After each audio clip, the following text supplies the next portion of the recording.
Midi minuit par Terre du Son, c'est parti!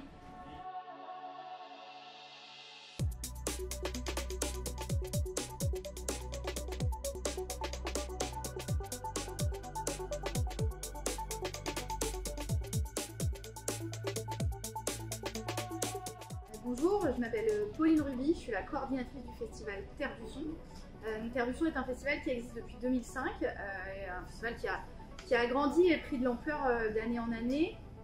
Le festival il est découpé on va dire en deux parties, c'est un festival qui se déroule sur 3 jours, qui accueille entre 10 et 15 000 festivaliers par soir, donc entre 35 et 45 000 sur 3 jours. Donc on va retrouver tout un cheminement, c'est-à-dire qu'on arrive sur un éco-village qui est complètement gratuit, qui est ouvert sur les 3 jours, où il y a des concerts avec des groupes régionaux, tout un village jeune public, un village associatif, des restaurateurs, des artisans, des jeux géants, des conférences, enfin, voilà. C'est une multitude de choses qui vit pendant 3 jours. Et puis ensuite, le festivalier arrive sur ce qu'on appelle la prairie, donc l'espace payant, où sur une année normale, on retrouve 2 scènes qui jouent en alternance, Jinko et Biloba, qui mettent en avant les têtes d'affiche, mais aussi la scène régionale. Et on a en parallèle de ça une scène, on appelle la scène Propulsion Région Centre-Val de Loire, qui est complètement dédiée à la scène régionale, où 5 à 6 artistes se produisent chaque jour. Et puis dans cette volonté de proposer une expérience aux festivaliers et pas juste des concerts, en plus de ça, il y a tout un parcours de conférences qui est mis en avant, des conférences en lien avec les différentes thématiques du développement durable. Et puis on va aussi retrouver des petits spots, des petits lieux. Par exemple en 2019 on avait créé une plage électro, on va créer, voilà, on a encore plein d'idées, mais je ne vais pas trop en dire, qui grouillent pour les années à venir. Voilà, toujours dans cette idée d'apporter une expérience différente à nos festivaliers et avec cette volonté peut-être un peu utopiste qu'un jour ils viennent avant tout pour le festival et ce qu'on y propose avant la programmation. Ça, on a tous ça en tête et on se dit qu'un jour ce sera peut-être réalisable.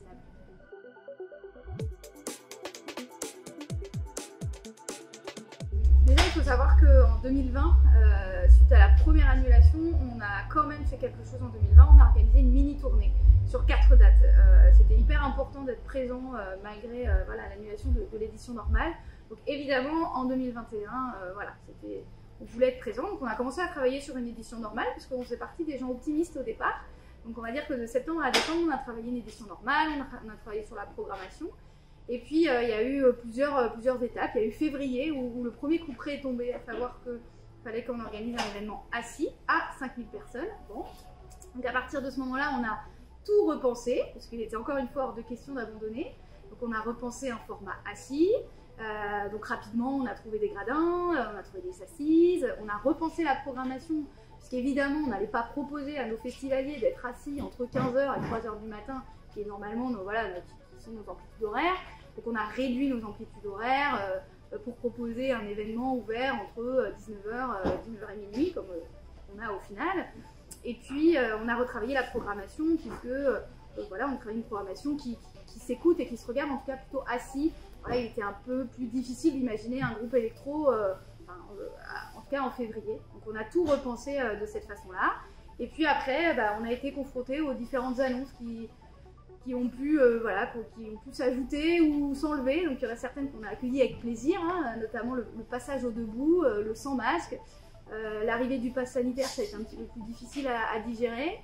Au final, ça se passe pas si mal que ça dans le contrôle, mais c'est quand même un vrai frein.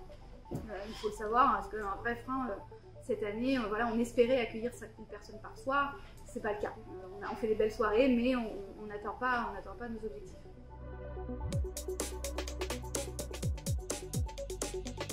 Donc cette année, du coup, on a décidé de proposer un événement donc, sur 5 jours, voilà, pour étaler à 5000 personnes par soir.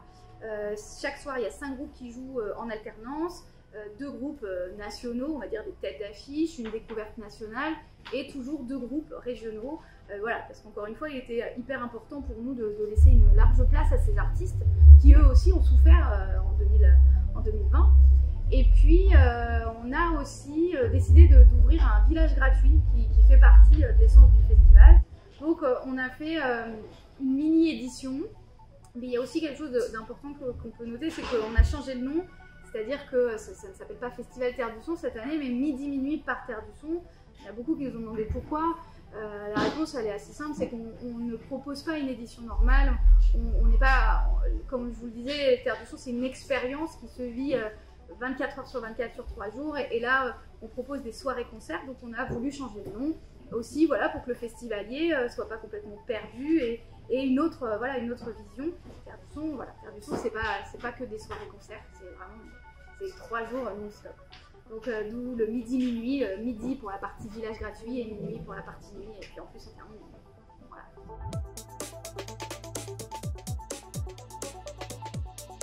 Alors il y a deux choses, je dirais. Non, ça n'a pas été difficile parce que l'énergie, elle a toujours été là. Que ce soit l'énergie, nous sommes 4 permanents à travailler à l'année, donc déjà la nôtre, elle était là. Et puis on est entouré de bénévoles très actifs. Une cinquantaine qu'on appelle les responsables de commission, avec qui on fait des réunions plusieurs fois par an, et puis de nombreux bénévoles. Sur une édition normale, c'est entre 1000 et 1200 bénévoles. Là, on est entre 250 et 300, voilà, le site étant plus petit, plus réduit. Mais non, cette énergie, elle nous a toujours poussés. Et puis là, qu'on a pu la mettre en application, enfin, c'est dingue ce qui se passe en fait. Les gens sont heureux de se retrouver.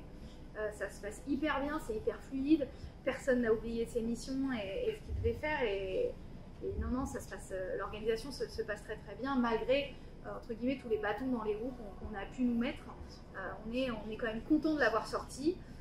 Financièrement, par contre, ça ne rentrera pas dans les cases, mais ça c'est un autre problème. Mais en tout cas, question humainement et d'un point de vue organisationnel, c'est une formidable édition.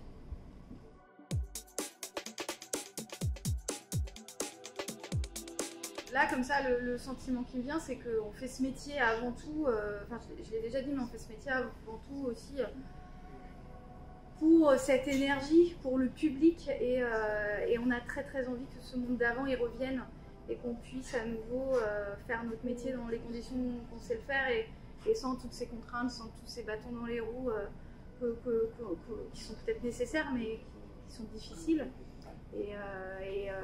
Et nous, on fait partie d'une team, toute l'équipe là, on fait partie d'une team positive, donc on lâchera rien, on lâchera jamais rien, on sera toujours là. En tout cas, tant qu'on pourra.